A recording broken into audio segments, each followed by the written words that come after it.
Hello বন্ধুরা, তো একটা দাদা কমেন্ট করেছিল যে বাচ্চা পায়রা একদিনের বাচ্চা মানে একদম ছোট বাচ্চা কিভাবে বড় করব তার উপর একটা ভিডিও বানাতে। তো দেখেন আমি একটা বাচ্চা করেছিলাম যেটা তার মা বাবা আর খাওয়াতো না, তো একদিনের বাচ্চা আমি বড় করে ফেলেছিলাম। তো ওই জিনিসটা আপনাদেরও বলবো, একদিনের বাচ্চা পায়রা কীভাবে বড় করবেন। তো আমি 5-6 দিনের বাচ্চা আমি নিজেই বড় করি, আর একদিনের বাচ্চা দেখেন কীভাবে বড় করবো। জাস্ট একটা সিরিজ লাগবে আর মুরগির ম্যাশ লাগবে।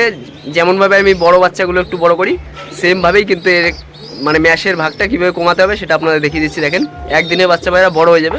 তো এটা সব ক্ষেত্রে হয় না, কিছু ক্ষেত্রে যখন মা বাবা পালিয়ে যায় তখনই কিন্তু একদিনের বাচ্চা বড় করতে হয়। তো দেখেন আপনারা কীভাবে করবেন। তো দেখেন এখানে দেখেন ছোট ছোট বাচ্চা, এই বাচ্চাগুলো কদিন আগে কত ছোট ছিল দেখেন, আর এখন দেখেন কতটা বড় হয়ে গেছে। এদের আজকেও কম খাবার দিয়েছিলাম, কারণ আজকে বাড়িতে ছিলাম বলে এদের অল্প পরিমাণে খাবার দিয়েছি যাতে এদের খিদেটা বাড়ে। আর এদের কাছে খাবার দিলেই মানে পায়রার যে বড় পায়রার যে খাবারগুলো আছে ওগুলোই এদের কাছে দেবো, ওরা খাওয়া শিখে যাবে। তো এগুলো আমার মুন্ডু সাদা পায়রার বাচ্চা।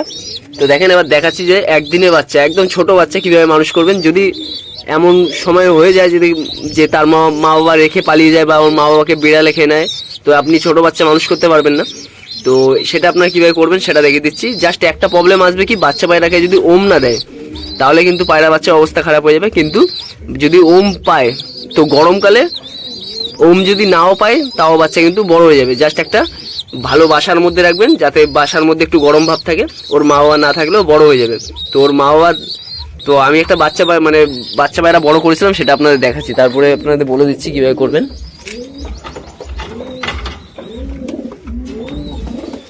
তো এই পায়রাটা দেখতেছেন, এই ছেলে পায়রাটা, এই যে একে কিন্তু আমি একদম একদিনের বয়স থেকে বড় করেছি এই পায়রাটাকে। আর এই পায়রাটাই আমার বাড়িতে সব থেকে বেশিক্ষণ উড়েছে এই পায়রাটা, এই দেখেন। আর পায়রাটা উড়েছিল বলে দেখেন পা একদম কালার চেঞ্জ হয়ে গেছে, মানে সব থেকে লাল পা এরই আছে আপাতত, মানে প্রচুর উড়েছে পায়রাটা। এমনি নর্মালে যখনই উড়াতাম 6 ঘন্টা 7 ঘন্টা এরকম 5 ঘন্টার উপরে উড়েই নামতো এই পায়রাটা। একদিন পর পর ওড়ালেও পায়রাটা 5 ঘন্টার উপরে উড়ে নামতো। তো এই পায়রাটা আমি ছোটোবেলায় একদম ছোটোবেলার থেকে মানে একদিন বয়স থেকে, সেদিন তো খাওয়াতে পারিনি, একদিনের বাচ্চা সেদিন খাওয়াতে পারিনি। তো একদিনে ও যেটুকু বড় হওয়ার হয়েছে আমি সেদিন জল খাইয়ে দিয়েছিলাম, মানে যেদিন ছোট বাচ্চা ছিল একদম, তখন একদম মুখের মধ্যে এটা ঢুকানো যাচ্ছিল না, একদম ছোট। তো তারপরের দিন একটু বড় হয়ে গেছিলো, জাস্ট পায়রাটা ওম পাচ্ছিল, শীতের সময় হয়েছিল তো পায়রাটা ওম পাচ্ছিল, কিন্তু ওর মা বাবা খাওয়াচ্ছিল না। তো দেখাচ্ছি দেখেন একদিনের বাচ্চা কীভাবে বড় করেছিলাম সেটা আপনাদের সাথে বলে দিচ্ছি। তো একটা দাদা কমেন্ট করেছিল, আর পায়রাটার চোখটা শখ করেন, বহু ধারামি, এই চোখে খোঁচাও লাগলো।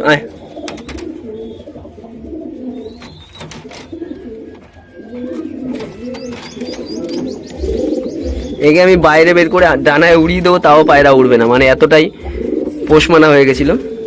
এখনও পোষমানা আছে, আমাকে ভয় পায় না, কিন্তু এই পায়রা যদি একবার ভয় পেয়ে যায় তাহলে আর কারোর কথা শোনে না। তো এইটাও দেখাবো যে এই পায়রা ভয় পেয়ে গেলে কীরকম করে। তো আপনাদের দেখানোর জন্য, আপনাদের জাস্ট বোঝানোর জন্য আমি বলে দিচ্ছি যে কীভাবে করবেন। যদি একদিনের বাচ্চা বা 2 দিনের বাচ্চা 3 দিনের বাচ্চা যদি ওর মা বাবা ছেড়ে চলে যায় তাহলে কীভাবে ঠিক করবেন, সেই বাচ্চাকে খাওয়াবেন। তো এই দেখেন এই যে এরকম একটা বাটির মধ্যে এরকম একটা মশারি ছেঁড়া নেবেন, নিয়ে এ দেখেন জাস্ট এইটুকুনি মতো নেবেন ম্যাশ। আর এই যে এটা এর মধ্যে আছে ছোলার ছাতু, এই যে এইটুকুনি মতো দিয়ে দিলাম, মানে 4 চিমটের মতো ম্যাশ আর 4 চিমটের মতো এই ছাতু দিয়ে দিলাম, দিয়ে এর মধ্যে হালকা একটু জল,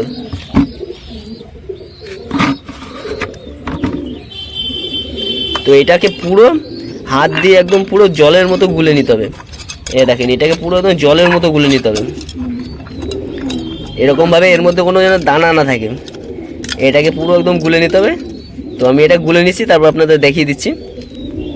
তো দেখেন এটাকে গুলে নিয়েছি, গুলে নেওয়ার পর আপনার আবার এটাকে ছেলে নিতে হবে। তো এইটার মধ্যে দেখেন এই যে গুলে নিলাম, আবার এটাকে এর মধ্যে ছেড়ে নিলাম, দেখেন এখানে পুরো গুঁড়ো মালটা চলে এলো, আর এইটা হলো বেরিয়ে গেল। তারপরে আপনার আবার এটাকে এরকমভাবে নিতে হবে,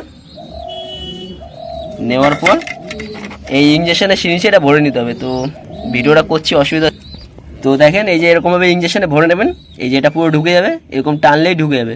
যত ছানবেন তত মানে এইটা যত এই ছাঁকনিটাতে ছেঁকে নেবেন তত ভালো হবে। তারপরে এটা বাচ্চা পায়রার মুখটা খুলবেন, খুলে এর মুখের ভিতর ঢুকিয়ে দেবেন, ঢুকিয়ে এতটার মতো ঢুকিয়ে দিয়ে এই যে এতটার মধ্যে আপনি পায়রাটাকে ঢুকিয়ে দিয়ে সিরিঞ্জে এরকম মারবেন, ব্যাস একবার খাওয়ানোতে বাচ্চা পায়রা পেট ভরে যাবে। তারপরে আপনি বাচ্চাটাকে একটা গরম জায়গায় রেখে দেবেন। যদি শীতকাল হয় তাহলে একটু লাইটের আলো রাখার চেষ্টা করবেন, আর যদি গরমকাল হয় তাহলে আর লাইটের আলো রাখতে হবে না। পায়রার বাচ্চা দেখবেন প্রথম 3 দিন খাওয়াবেন, পায়রার বাচ্চা একটু আস্তে আস্তে হবে, কিন্তু 4 দিনের মাথায় পায়রা বাচ্চাটা লাইনে চলে আসবে। তো বুঝতে পারলেন কীভাবে ছেঁকে ছেঁকে করবেন, সব কিছু দেখিয়ে দিলাম। এটাকে জাস্ট নর্মাল একটু গাঢ় করে এই দেখেন এরকমভাবে টানলে এর ভিতর ঢুকে যাবে। এইখান থেকে কেটে গেছে, এই টিউবটা ফেটে গেছে, যার কারণে হাওয়া পাস হয়ে যাচ্ছে না। এরকম টানবেন একবারে পুরোই ঢুকে যাবেন। আমি তো টানতেও পারছি না এক হাত দিয়ে। তো এইভাবে টেনে পায়রা বাচ্চাকে 2 বেলা খাইয়ে দেবেন বা 3 বেলা খাইয়ে দেবেন। যখনই পায়রার পেট খালি হয়ে যাবে তখনই পায়রাকে খাইয়ে দেবেন। এভাবে দেখবেন আরামসে হয়ে যাবেন।